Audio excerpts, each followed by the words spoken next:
Hello. देखिए, आज हम लोग बात करते हैं झारखंड सरकार द्वारा जो क्लास 9 का मॉडल प्रश्न पत्र जारी किया गया है उसी के बारे में। ठीक है, आज का जो सब्जेक्ट है वो है सामाजिक विज्ञान यानी सोशल साइंस। देखिए, क्वेश्चन हम लोग देखने से पहले कुछ इसका सामान्य निर्देश दिया गया है, उसको पहले देख लेते हैं। तो वही सेम प्रत्येक विषय की तरह इसमें भी 40 प्रश्न हैं। सभी प्रश्न के उत्तर अनिवार्य है, मतलब आपको सभी का उत्तर देना है। प्रत्येक प्रश्न के लिए 1 अंक निर्धारित है, वही इसमें प्रत्येक में 1 नंबर मिलेगा आपको। प्रत्येक प्रश्न के 4 विकल्प दिए गए हैं, सही विकल्प का चयन कीजिए। गलत उत्तर के लिए कोई अंक नहीं काटे जाएंगे। तो ये था इसका सामान्य निर्देश। अब हम लोग चलते हैं क्वेश्चन में।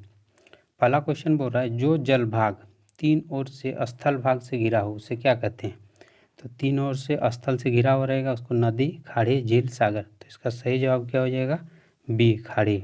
ठीक है। क्वेश्चन नंबर 2 बोल रहा है निम्नलिखित में से कौन झारखंड के पड़ोसी राज्यों का समूह है। तो कौन है, ऑप्शन ए बोल रहा है बिहार, पश्चिम बंगाल, उड़ीसा, छत्तीसगढ़, उत्तर प्रदेश। दूसरा है बिहार, पश्चिम बंगाल, उड़ीसा, छत्तीसगढ़ और मध्य प्रदेश। तीसरा है बिहार, पश्चिम बंगाल, तेलंगाना, छत्तीसगढ़ और उत्तर प्रदेश। चौथा है बिहार, पश्चिम बंगाल, उड़ीसा, मध्य प्रदेश और उत्तर प्रदेश। तो इसका सही जवाब हो जाएगा आपका सी नहीं होगा, मध्य प्रदेश भी नहीं होगा, ए हो जाएगा इसका सही जवाब। ठीक है, बिहार, पश्चिम बंगाल, उड़ीसा, छत्तीसगढ़ और उत्तर प्रदेश। आगे चलते हैं क्वेश्चन नंबर 3 बोला निम्नलिखित में से कौन सुमेलित नहीं है। हिमालय, नंदा देवी, उत्तरी मैदान, खादर, भारतीय मरुस्थल, बरखान, प्रायद्वीपीय पठार, उत्तरी सरकार लिखा हुआ है। ठीक है, उत्तरी सरकार। तो इसमें सुमेलित जो नहीं है ना वो यही होगा 3 का डी, क्योंकि उत्तरी सरकार नहीं होता है, प्रायद्वीपीय पठार यही गलत है। ठीक है। क्वेश्चन नंबर 4 बोल रहे हैं निम्नलिखित में से कौन सबसे सघन जनसंख्या वाला प्रदेश है। तो सबसे सघन जनसंख्या वाला प्रदेश क्या है, हिमालय पर्वत, उत्तरी मैदान, प्रायद्वीपीय पठार, भारतीय मरुस्थल। तो इसका सही जवाब हो जाएगा निम्नलिखित में से कौन सा सबसे सघन जनसंख्या वाला प्रदेश है।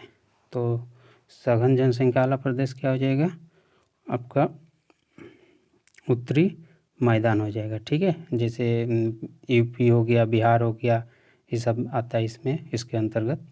तो इधर सबसे ज़्यादा जनसंख्या है भारत में। ठीक है। क्वेश्चन नंबर 5 बोल रहा है इसमें कथन निष्कर्ष दिया गया है। ठीक है, कथन बोल रहा है गंगा नदी में सालों भर जल प्रवाहित होता है। तो ये सही है कथन।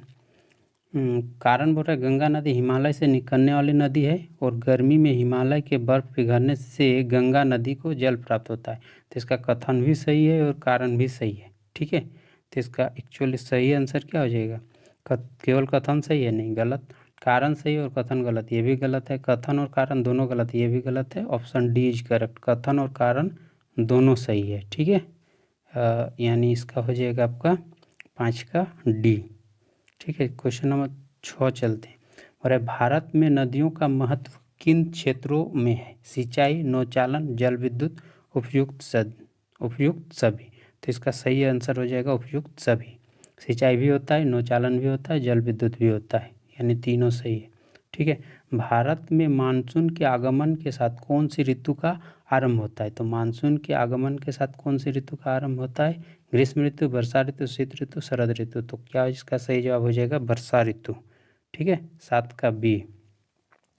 8 नंबर बोल रहा है जहाँ 200 सेंटीमीटर से अधिक वर्षा होती है वहाँ किस तरह के वन पाए जाते हैं। उष्णकटिबंधीय सदाबहार वन, उष्णकटिबंधीय पतझड़ वन, कटीले वन तथा झाड़ियाँ, उपयुक्त सभी। तो इसका सही जवाब हो जाएगा जहाँ 200 से अधिक वर्षा होती है वहाँ सदाबहार वन पाए जाते हैं। ठीक है, जो मतलब हमेशा सदा हरा भरा रहता है। क्वेश्चन नंबर 9 प्रति 1000 पुरुषों पर महिलाओं की संख्या को क्या कहते हैं। प्रति 1000 पुरुषों पर महिलाओं की संख्या को क्या कहते हैं, जनसंख्या संरचना, जनसंख्या अनुपात, लिंग अनुपात, आयु संरचना। तो इसका सही जवाब हो जाएगा लिंग अनुपात। ठीक है, सेक्स रेशियो। क्वेश्चन नंबर 10 बोल रहा है निम्नलिखित में कौन जन्म दर का सही अर्थ है।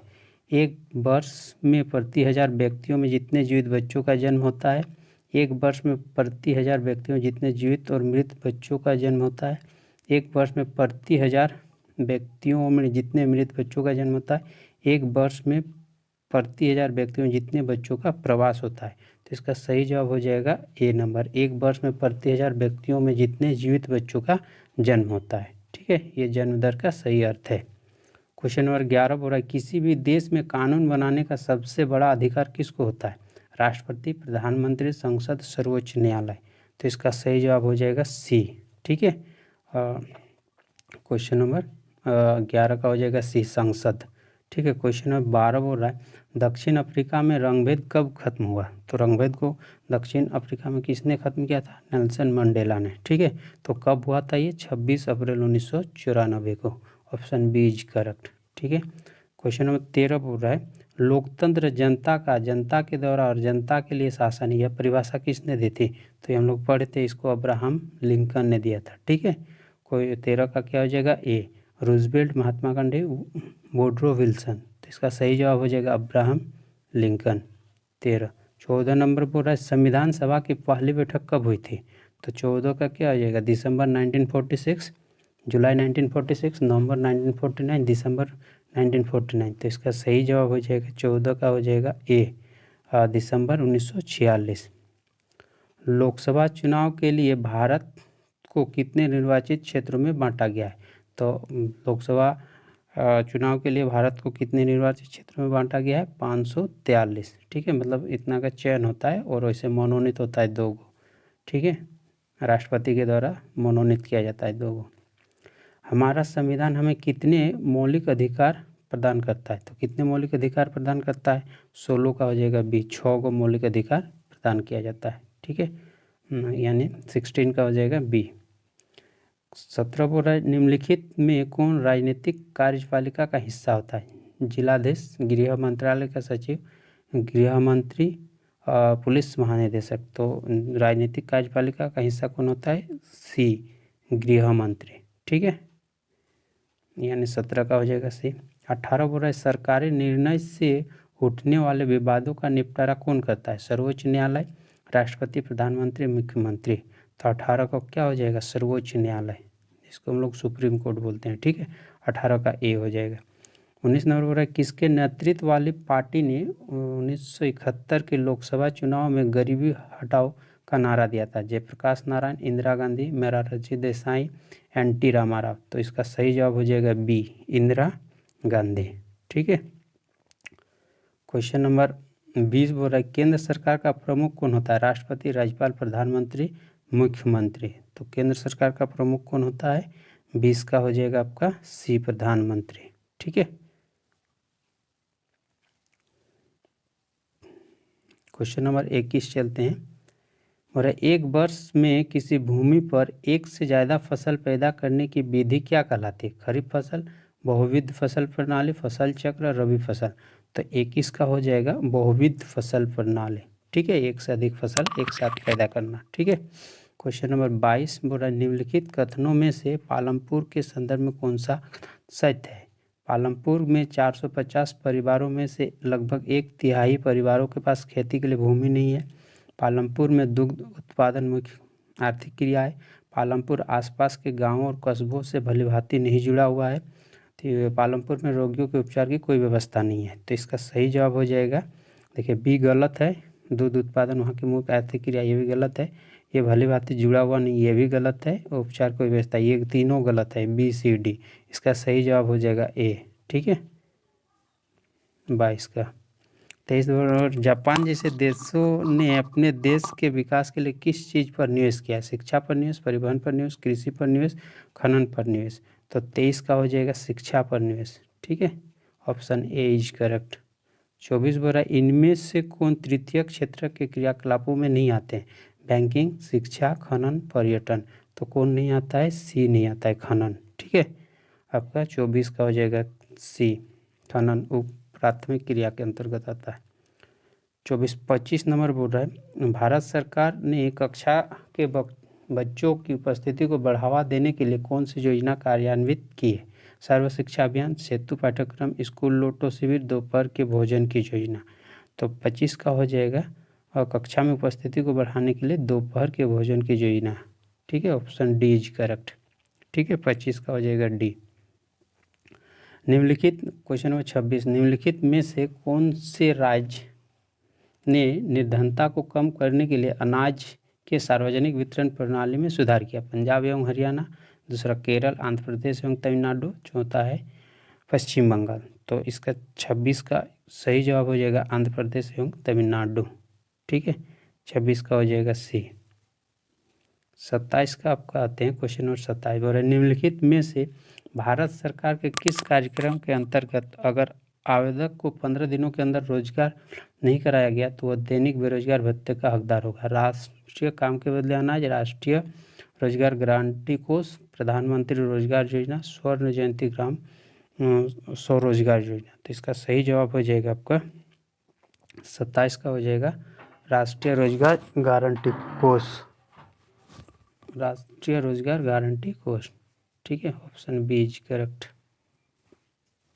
Question number 28।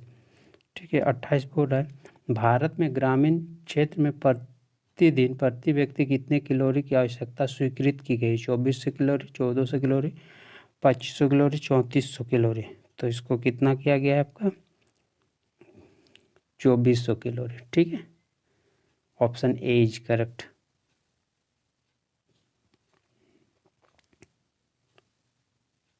आगे चलते हैं क्वेश्चन नंबर 28 हो गया। 29, किसके माध्यम से सरकार द्वारा अधिप्राप्त अनाज, गेहूं और चावल के भंडार का बफर स्टॉक बनाया जाता है? राज्य सरकार, भारतीय खाद्य निगम, राष्ट्रीय प्रतिदर्श सर्वेक्षण संगठन, गृह मंत्रालय। तो इसका सही जवाब हो जाएगा बी। ठीक है, भारतीय खाद्य निगम, food corporation of India, FCI इसको शॉर्ट में हम लोग बोलते हैं। ठीक है, क्वेश्चन नंबर 34 है भारत सरकार द्वारा समाज के गरीब वर्गों में बाजार से कम कीमत पर अनाज का वितरण किया जाता है।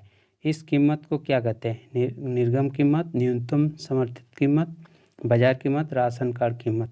तो क्वेश्चन 30 का क्या हो जाएगा आपका ए हो जाएगा। ठीक है, निर्गम कीमत कितना हो जाएगा ए। 30 का क्या हो जाएगा आपका ए हो जाएगा। ठीक है, question number 31, the spirit of laws नामक रचना के रचनाकार कौन है? Montesquieu, Engels, Rousseau, Pluto.